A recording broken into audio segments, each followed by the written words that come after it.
you don't do this right, we will not support this. And will support the president. However, in the National Assembly, governorship, and state assembly, PDP won. That means we have something to contribute. You, every day you come out on national television to talk, because you have no job again. So when you say people like Bodejo, he's an old man, yes, but was more relevant. And he supported your agreement that, there must be, how do I put it now, that, the presidency must go to the south. I have always canvassed that. Yes, at that point, was he relevant to you or not? No, it has nothing to do with supporting that the president must go to the south. The relevant is what you contribute from your state to give to the party.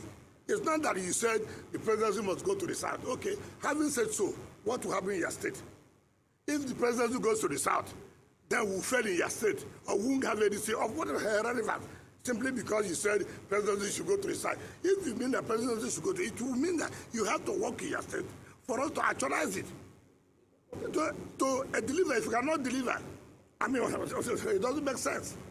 Okay, Excellency, there is now a 13-member caretaker committee led by Abdulrahman to manage the affairs of the party for the next 60 days. Yeah. But under the constitution of your party, yeah. Sections 29 and 31 of the Constitution of your party vests that power in the neck. Under which authority was this particular caretaker committee set up? That was neck. Mind you, at the so-called Amala Convention that was held in Ibadan. Of course, people want to go and eat Amala, so that's why I call it Amala Convention. That had, remember, the chairman of the party there had already abdicated, right? Those of them who believed in that convention had already abdicated. Now the national secretary, the legal advisor, the deputy national legal advisor, the organizing secretary, and all of them are still members who said our tenure will expire December 9th. I'm a member of NEC. So NEC met and said, look, we cannot allow a vacuum. There cannot be a vacuum. Because if we allow a vacuum and their tenure expires, who will not parallel the affairs of the party? Was that a quorum? Of course. No, but nobody has anybody come to challenge that there was no quorum. So, as it is today, in fact, we are even going to sue INEC. We are going to sue INEC. INEC has no choice but to recognize the caretaker committee. They have no choice. Because their tenure having expired. You don't expect that we don't caretaker to run the affairs of the party. And remember that we have said we must obey court judgment. We must obey.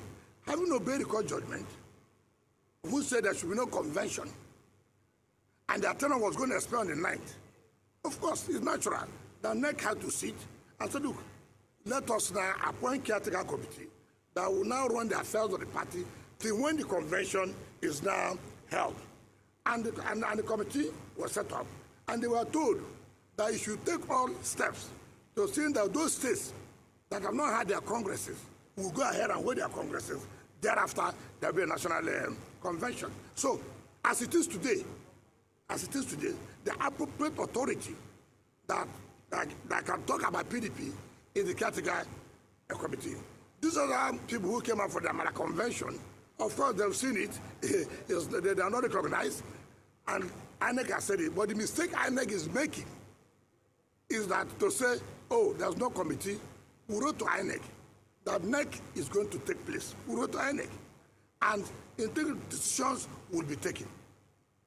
And decision was taken. And caretaker committee was set up. And you cannot allow vacuum. No, it's not done anywhere.